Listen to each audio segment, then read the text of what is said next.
Hi, welcome back. Remember I said I was done making videos on this thing? Well, I had to make one more, and let me tell you why. As I was looking at it and, what's seized, what's not seized, what's the problem and all that, I noticed that it appears as if the pulse generator looked brand new.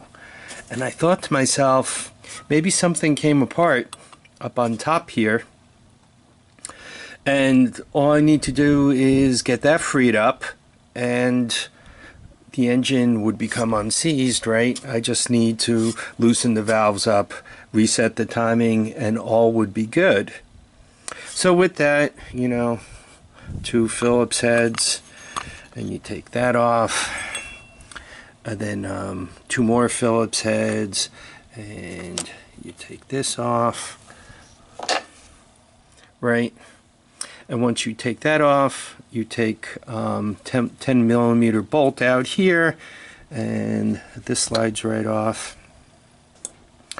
Then you take these two 8 millimeter, and that comes out. And this is exactly what I found. It's missing one of the bolts up on top here. I also loosened the valve adjuster caps, and if you can listen,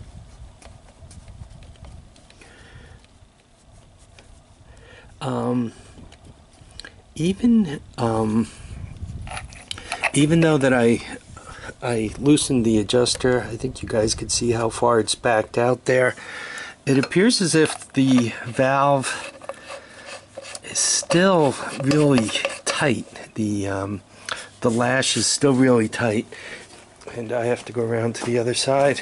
And I basically kind of found the same thing on the intake, right? Though I think you guys can see it, I have a little more play on that one. But once again, it's really loosened up. Once I did that, I tried to spin the cam again to see if it would rock a little bit, and I just used this, right? And once again, it is really solid seized. It appears as if for some reason the cam seized within the piston head. Now, I've never seen this on a Honda, but I did see it on a Yamaha, a DX225. And the problem was, somebody, when they worked on it, and I think I could show it to you. I don't know, maybe not. Yeah. Beneath this thing here is kind of a little basket that kind of screens the oil a little bit. And on the Yamaha, what happened was the oil filter was put in backwards, and it didn't allow oil to get up to lubricate the cam, the valves, and so forth. Though the little bit I've touched around in there, it doesn't seem to be completely dry. From a parts point of view, I did get a pulse generator. It's kind of nice to get those. They're not all over the place. And I also got, this is the centrifugal advance. As the RPMs increase, and let me lock it, then I could show you. As the RPMs increase centrifugally, these kick out, and what it does, it advances the spark. Okay, it advances the timing for the ignition. So, I got some more good parts out of it. Though, when you look at the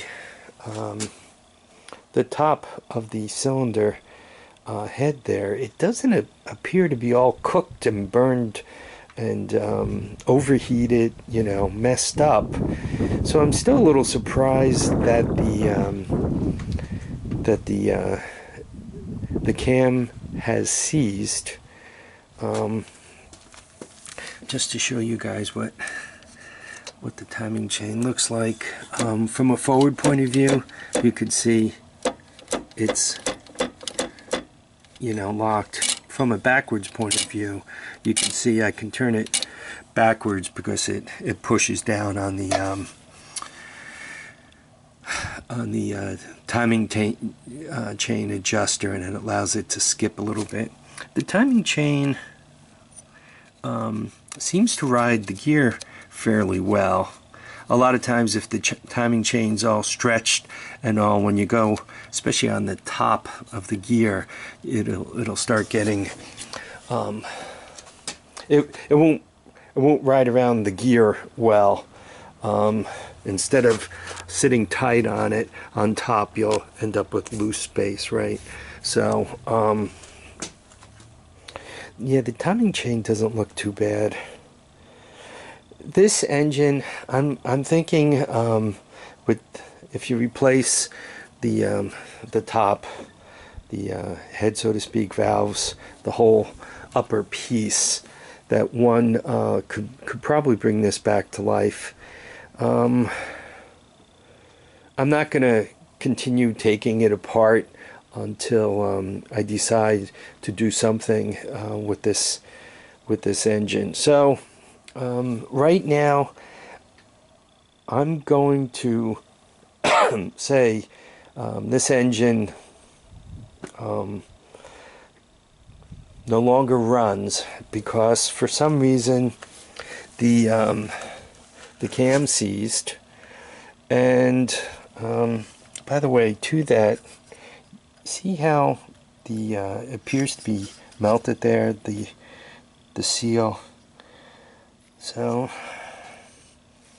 I'm not quite sure what transpired up here, but it could have lost lubrication, overheated, and that might be what seized it up. What's interesting is this motor, normally this is lost because you can only take it off a few times before it won't go back on and stay on. What's beneath this is a adjuster for the timing chain. So given that it's here, and that the shims are in the right place and so forth, they actually did a pretty good job wiring this thing in. It looks like somebody worked on it that kind of had somewhat of an idea what they were doing. Not a great idea, but somewhat of an idea. So